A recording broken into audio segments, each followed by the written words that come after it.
You get a tan? That's a, yeah, a little bit. You get an even 10. They had their jackets on in Florida last week too. Yeah, then there was snow in Cleveland. Wow. Really, there was snow and Serious snow. They had like eight inches. Yeah.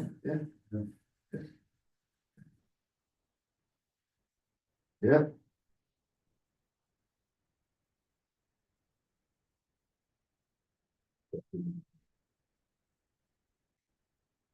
okay. So we had started this tshuva on Friday about the permissibility of this is really a two-part shaila. Number one, can I have a dog in halacha? And number two, what are my restrictions as far as dog food, what I can feed to my dog? So let's see. I know we have any dog owners in our crowd here? Yes, of course. Doug. Doug, you have a dog. My kids have a dog. Your kids too? My kids have a dog. Yes. I actually have two dogs in my family. All right, fine. Okay. All right. So we had finished off with Uveshut Shevet Halevi Kosav de Etzem Hachzakato Shel Kelev Shelo Litzarach Umaase Reikim V'Lachein Ein Lagadel Klavim. The Shevet Halevi Rav Wosner writes that owning a dog for no reason is Maaseh Reikim, is folly. It's what vacuous people do. It's a waste of time, and therefore you shouldn't have a dog. But he says only if it's Shelo Litzarach. What if he's your service dog? What if during COVID, there's a lot of anxiety? It's what a lot of people did during COVID is that they got dogs to help them cope with what was going on. Yeah, I was just listening to a podcast. Jordan Peterson is interviewing Tony Robbins. Fascinating. And one of the things they talked about at the very beginning is that as a result of COVID, people's energy outputs were reduced and their ability to really exert themselves was one of the things that Tony Robbins was talking about, is that people sort of became very inert, but also like unmotivated. And it's one of the long-term effects of COVID. I don't know if you've read any studies on this, but yeah. So they felt part of something that was bigger, like the whole world was down, and they felt almost allowed to be down. Yeah. And so it brought people down. Yeah, but a lot of people never came out of it, and company productivity is still overall lower than it was before COVID. Okay. I see some people who still haven't come back to shul. Yeah. Yes, we've noticed that too. We've noticed that people. I was just going through someone's family, and I noticed one family within that family resigned in 2020 and just never came back.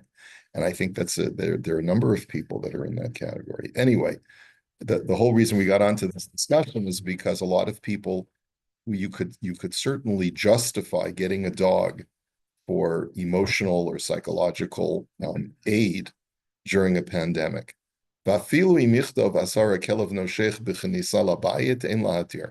And therefore, if you have a dog that could potentially present a threat, remember we learned that story in the Gemara, that even a dog who just barks loudly could potentially be problematic for people who are highly sensitive, like a pregnant woman could walk by, and if the dog poses a threat because it's on a chain and it jumps out of the house and gives her a start, it could cause her a miscarriage.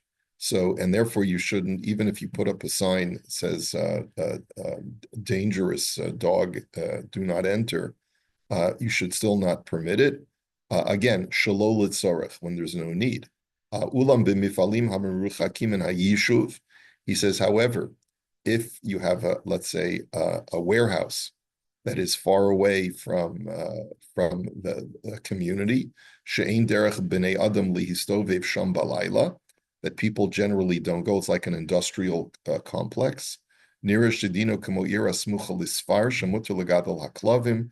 Then it's like a city that is by the border, And we learned before that the Gemara does permit you to have even like a pit bull or a Doberman in those areas because they are there to protect the border. You have to keep them tied up during the day. But if it's in an area where you want your dogs to patrol, you could even let them loose at night. No one does that really anymore. No one lets their dogs just roam wildly. The dogs that existed in the ancient world, it's important to know, were more like wolves. They were not yet, probably there's probably a whole history about the cultivation of different breeds of dogs over the centuries. But certainly in the times of the Gemara, the dogs were much more ferocious. Okay. Anyway, now, so that's his attitude on dogs. Of course, I would argue that there are many other poskim that if we looked into Shilas today, more contemporary Svarim, this is written in Eretz Yisrael, and in Eretz Yisrael, there's still a very large divide between the Haredi world and the let's say the rest of the population. The rest of the population in Israel today sees no issue with owning a dog, especially because dogs are trained, dogs that you purchase from a kennel, a breeder, or whatever you want to call it. They are trained to be friendly dogs, but also to act as, emotional security for people, and also to protect people. Like I told my wife, even though she's still very opposed to it, I would love to have a dog when we make Aliyah, just for security,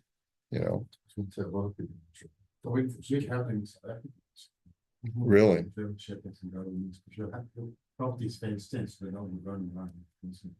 I see. Okay. Okay. All right.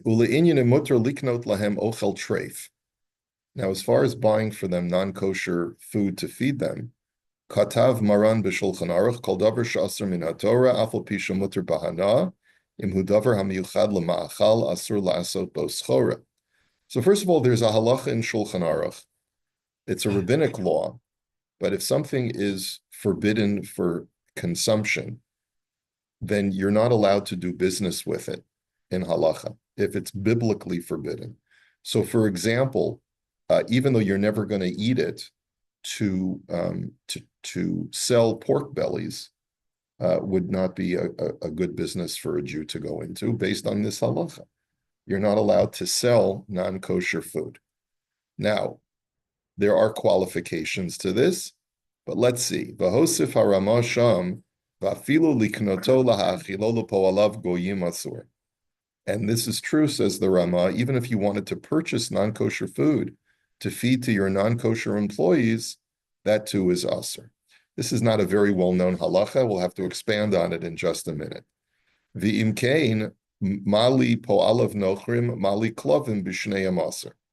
And therefore, wouldn't make a difference if you can't buy it for your human, non-Jewish employees, then it would stand to reason that you can't buy something that's non-kosher for your dogs. The Katav al Zeh Hashach, Lo Yadati al Mes Samchu Rabim Ibnei Amenu, Shelokchim Tarfus Kedei Lahachil Hapoy Alim Hanocher. And the Shach writes explicitly, I don't know what so many of our community rely on who violate this and purchase tarfus, things that are literally treif, meat, and things like that, for their non-Jewish workers. In other words, this was even in the 16th or 17th century when the Shach wrote this was a widespread practice. So what people seem to disregard this halacha. V'ratza l'chalek ben koine kidei lihistacher deze asur uvein hakone kidei lahachil lepo alav shemutar. And the Shach suggests that it's only asur to purchase treif if it's to resell. But if you're purchasing treif to be able to feed to your workers, there he says we can be makel, not like the Rama. Okay? Amnam b'matei Yehonatan al divrei harama sham. But the commentary Matei Yehonasan, I'm not sure if it's Yonasan Eibschitz or not. Dacha divrei hashach v'kosav degam b'poi alim shu kona lehem treifus osakein kevin shezeh b'zol. he says he rejects what the Shach writes, and he says that even with workers that for whom you're buying tray food, you're only doing it because it's cheaper to buy treif than it is to buy kosher. Umali mistaker bekoina umocher okona lepoalav shuhu aser v'chizek es divrei harama. And he digs in his heels like the Rama, and he says there's no difference between purchasing it for resale or purchasing it to feed to your employees. It's definitely aser, and he stands by the Rama. So clearly you see a dispute brewing here. Kedei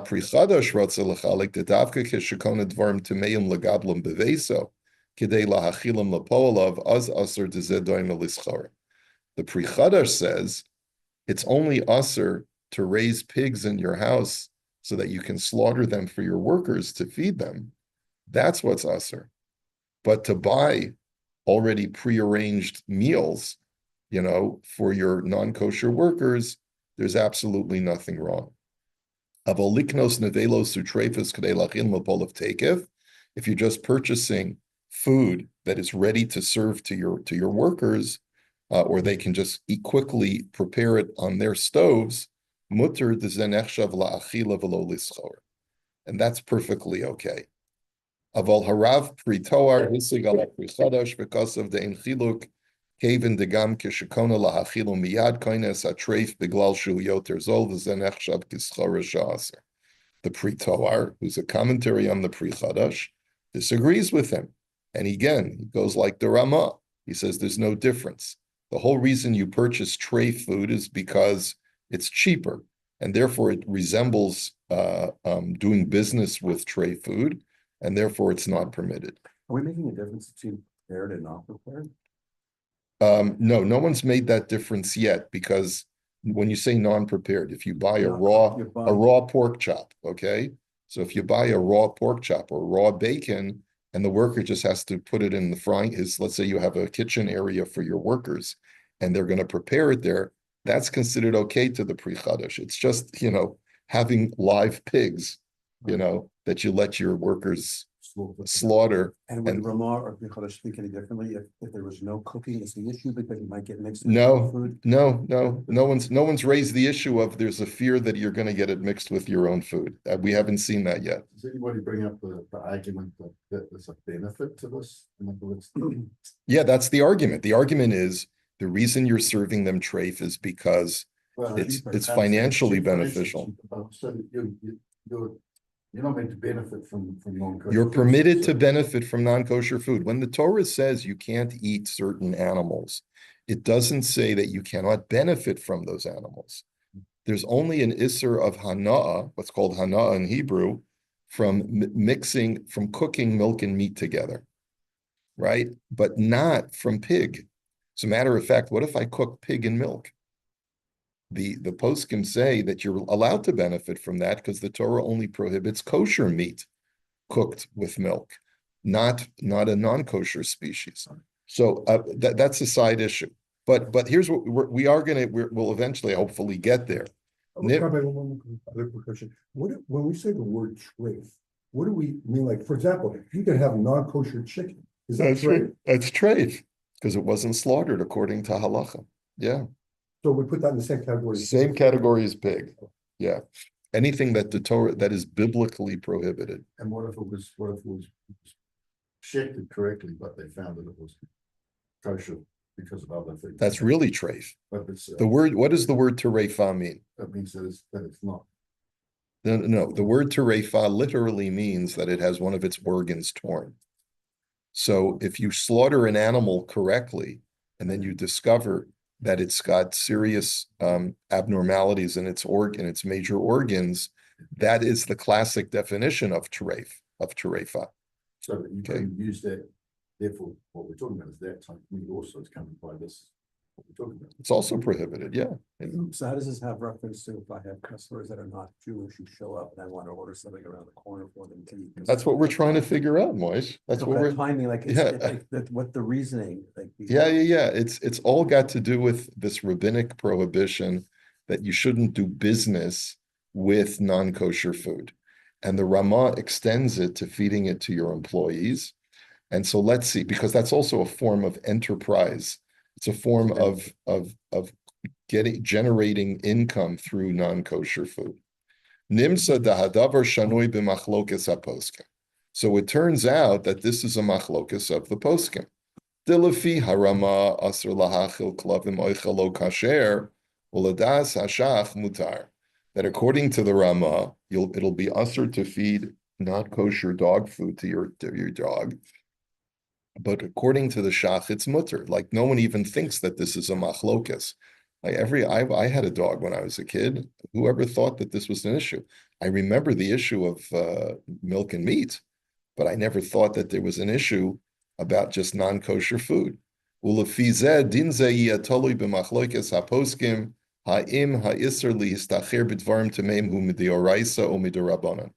now we get to, I had originally, I assumed obviously that this is only an Isser D'Rabbanan, to be able to make money off of non-kosher food. But he says that there's actually a machlokas, whether this is an Isser D'Oraisa or an Isser D'Rabbanan. The das ha-toisvus va'od poskim he de Isser zehu D'Oraisa. V'lachein yesh lahachmer kevin desafik D'Oraisa l'chumra. Tosvus is of the opinion that this is a biblical prohibition, and therefore you should be machmir and go like the Rama, because when you have a machlokes between the poskim and you're dealing with an Isser D'Oraisa, it pays to be lenient. Aval le'umatam yeshnam poskim shesovrim shuhu mid'Rabbanan. But there are other poskim who say that it's only mid'Rabbanan. Ulefi divreim yesh lahakel bazeh kevin de b'shel sofrim heilach achar hamekel. And according to them, you could be lenient because when there's a major machlokus in the poskim and it's only on an Isser D'Rabbanan, we generally go according to the more lenient opinion. V'harashba kasav sheha Isser hu machmas shash d'shema yavo lechol mimenu. Here's where we get to what you just raised. The Rashba says that the reason why it's Usser is because we're worried that if you store non-kosher food in your possession, you may get mixed up and eat from it.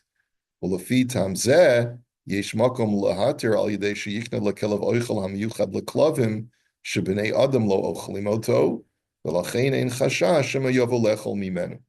Certainly, according to the Rashba, there's every reason to be lenient when you're dealing with a dog, because you buy dog food, and humans don't eat dog food, so there's no fear that you're going to start nibbling on dog food, although some people do. Some people do. Yeah. Let's see.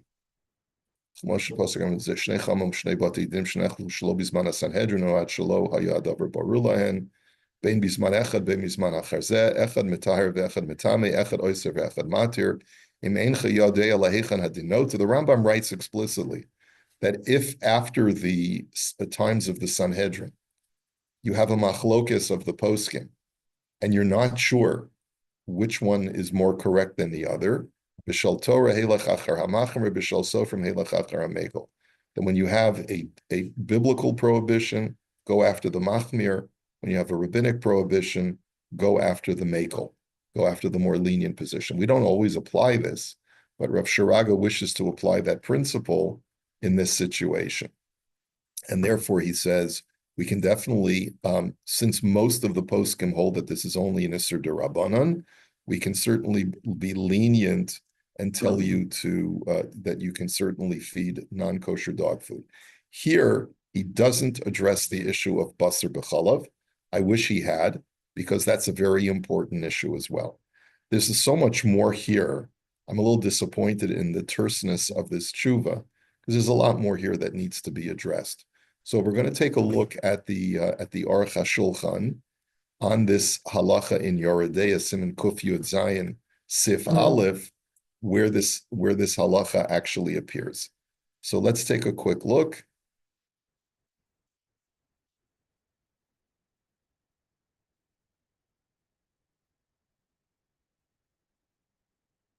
Okay. Pesach is on a different issue, right? Because it's and Pesach is also Pesach is also its own issue, right? Of course. Make sure.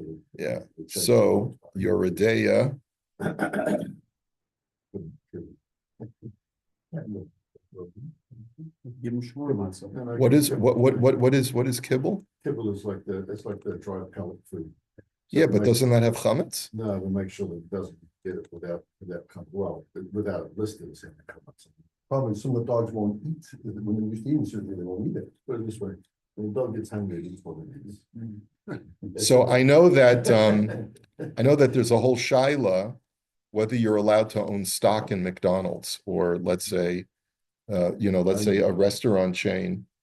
The poskim, by the way, say that you are allowed to as long as you don't have a controlling share.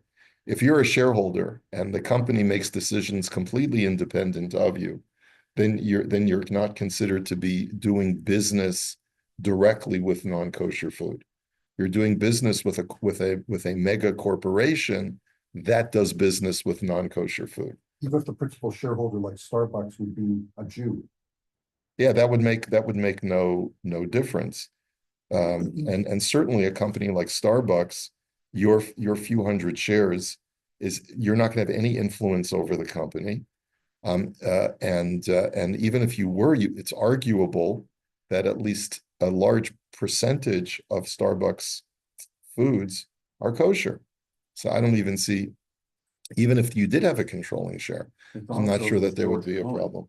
What? The owner of the guy who's the owner of McDonald's was George Cohen. They saw the Cohen. They changed his that. Started McDonald's. No, then they started by In the Canada. McDonald, the McDonald Or in Canada, brothers. so they In used to- Canada. Oh, okay, yeah, okay. I don't know Canadian history, sorry. I know the history of McDonald's. It was started by the They sent McDonald's us to Canada. McDonald Ray brothers in Riverside, California. And then a guy named Ray Kroc Yeah. who was driving by. He was a salesman of milkshake machines, and he sees this shack which has a line around the block, and he can't understand like what's the big deal. And he sees and he tries their cheeseburger, and it's amazing. And he's the one. He was a complete flop. He went from one venture to another, and finally he hit on this McDonald's idea. Yeah. Anyway, I used to work. Can you watch the movie if it's trade? Anything that can be a benefit. Okay, so let's take a look at the Aruch HaShulchan on this halacha in Yeridea. Sorry.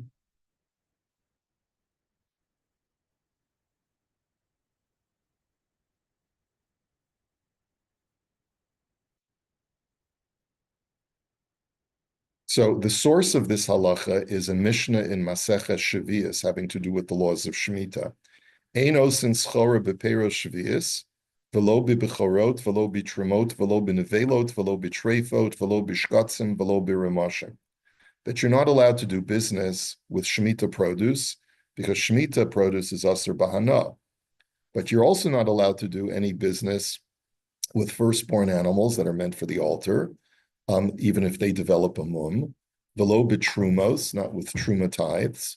V'lo b'nevelos, not with animals that we call carrion in English. V'lo b'treifos, treif animals.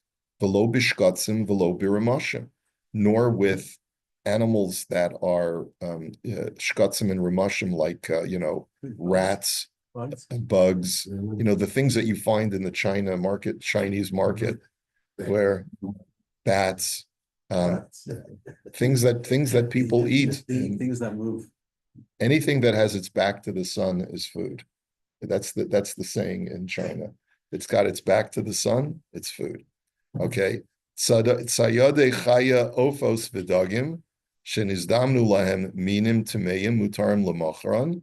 But if you are a trapper of birds and fish, and in your net get caught species that are not kosher, those you are allowed to sell. In other words, let's say I'm a tuna fisherman, and occasionally I come up, not with a dolphin, God forbid, right? We would never sell dolphin for food. But let's say we catch a bunch of swordfish or catfish.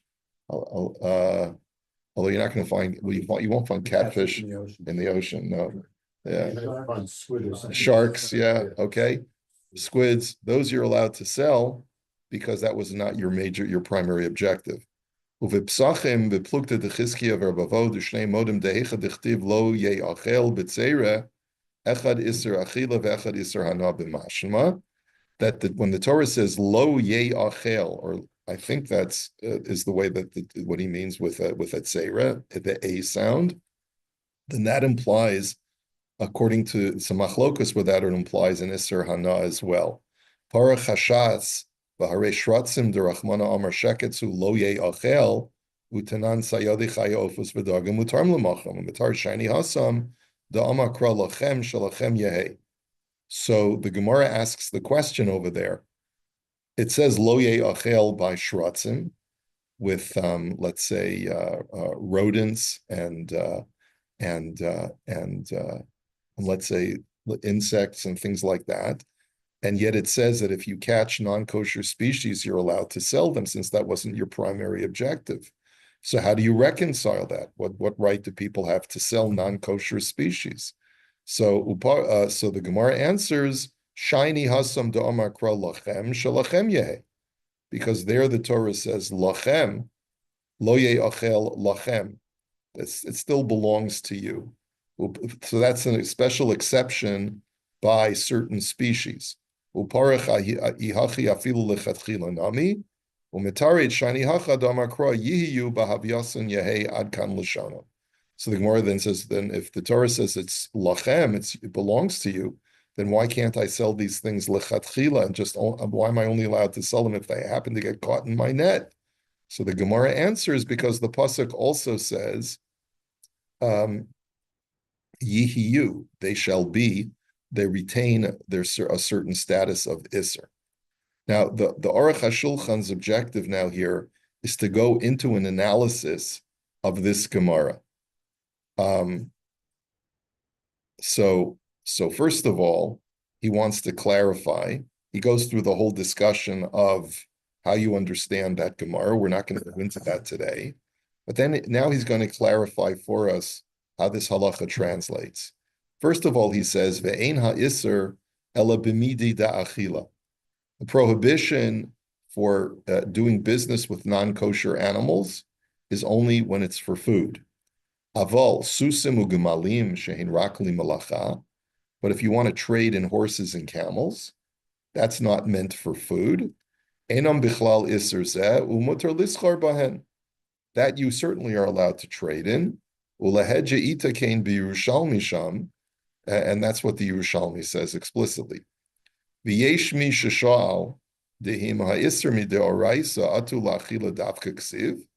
Some say, well, there's a possibility that this may even be a biblical law, not to trade in non-kosher species. So what difference would it make if it's for food or if it's not for food? Ve'enza she'ela klal, devadai kenhu dekevin tichsiv lo ye'achel, v'nichlul bazeh gam isser hana, ve'achar kach hitira Torah mikra dilachem, vadai ditzarech al kolpanim davar sha'ochlim oso, de'ein ha'kra yotzim midei pshuta. So that's not a question, because it's all the Torah. If you're going to say that this is a biblical prohibition, it's only forbidden in the context of ye'achel, of being something that's eaten. And therefore the Torah never forbade trading in animals that are not meant for food. Va'od b'haikra de vasheket ziyu lachem nesayim mibisaram lo sochelu. Alma deikar kromairi b'midi da'achila da'al ze amar yu ba'avyasan yehu v'lo al davar she'ikaro lim lacha. So that's first of all, that this prohibition is only for eating, not for other animals. So does that exclude benefit? Like if it's only for eating, if that's what we're going to follow? Well, so far all we've seen is you're allowed to benefit from horses and camels, Right. because they're not meant for food. Right. Well, that's In most cultures, in most cultures, if you, let's say in some cultures, if the horse meat, if horses are traded for meat. Yeah, IKEA was selling meatballs that were made from horse meat. Really? Yeah. That's interesting. This was what recently discovered? Say in the last 2 to 3 years it came up. And they had to redo their menu. Interesting. So I mean, it depends on what you call. Yeah, we wouldn't. Yeah, there are people who are. Yeah. Okay. All right, so he says, During the First World War, around that time. Yeah, that's yeah, pretty common. right. I think in France they eat horse meat, don't they? All right, mihu yesh lehistapek b'davar hara'ui la'achila sha'ochlem oso v'rak mechira zuhi lemelacha v'lo la'achila imzehu bichlal ha'isr imlav. He says the question is, what if something is edible? People do eat it, but your particular business is for the animal to be a work animal. In other words, let's say you live in a culture where sometimes people eat horses, but you trade in horses that are meant, let's say, mules that are meant for just work. And you're not in the business of selling it for food. Would that be included? So, umidiver rabotenu baleatosos yesh limod leheter.